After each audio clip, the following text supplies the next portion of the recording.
اب اس کی روشنی میں ایک چیز ذہن نشین کر لیں، بحث تو جو اب میں اگلی کر رہا ہوں اشارتاً، بحث تو یہ کبائر اور معاصی کے باب میں آئی ہے، مگر ہمارے ائمہ نے کتب میں لکھا ہے کہ ہمیشہ مسئلہ تکفیر پر 3 طبقات رہے ہیں امت میں،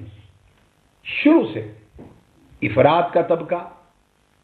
تفرید کا طبقہ اور وسطیہ اور اعتدال کا طبقہ۔ ایک وہ لوگ جو تکفیر میں بڑے تیز اور بڑا جلد باز ہوتے تھے،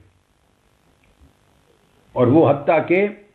گناہ کبیرہ کے ارتکاب کو بھی کفر قرار دیتے، یعنی امتیاز نہیں کرتے تھے،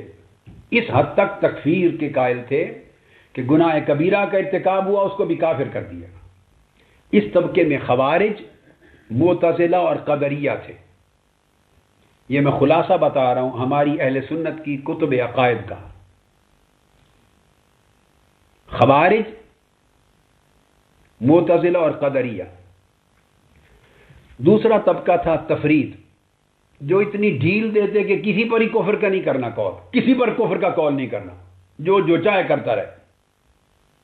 یہ طبقہ مرجئہ کا تھا، مرجئہ کا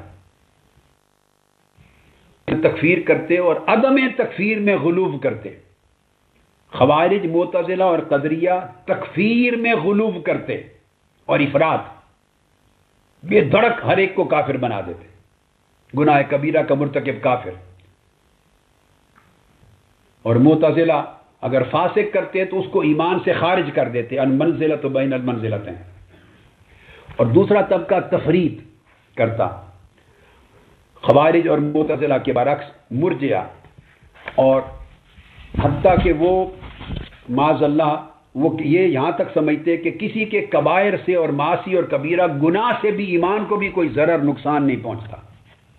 اب یہاں ایک بات کہنا چاہتا ہوں،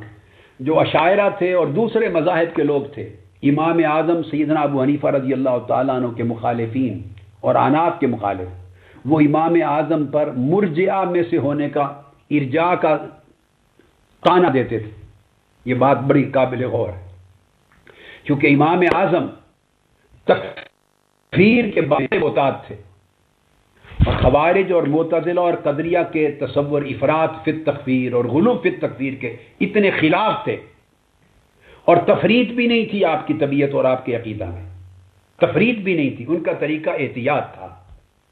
آخری حد تک احتیاط کرتے، حتیٰ کہ قاعدہ یہ تھا کہ اگر کسی شخص کے بارے میں 99 وجوہ کفر کے ثابت ہو جائیں، 99 دلائل، اور ایک وجہ اور سبب اس کے عدم کفر کا، مسلمان ہونے کا ثابت ہو جائے، تو امام اعظم کا مذہب تھا اس کے کفر کے 99 وجوہ کو نظر انداز کر دیا جائے، اور ایک وجہ خواہ وہ ضعیف ہی کیوں نہ ہو جس سے مسلمان ہونا ثابت ہو، اس کو اختیار کیا جائے۔ وہ کسی کے اوپر فتویٰ کفر میں اتنی احتیاط برتے تھے امام اعظم رضی اللہ تعالیٰ عنہ۔ تو امام اعظم کی اس غیر معمولی احتیاط فی التکفیر کی وجہ سے ان کے مخالفین ان پر الزام ارجاء کرتے تھے، کہتے تھے یہ مرجئہ ہیں،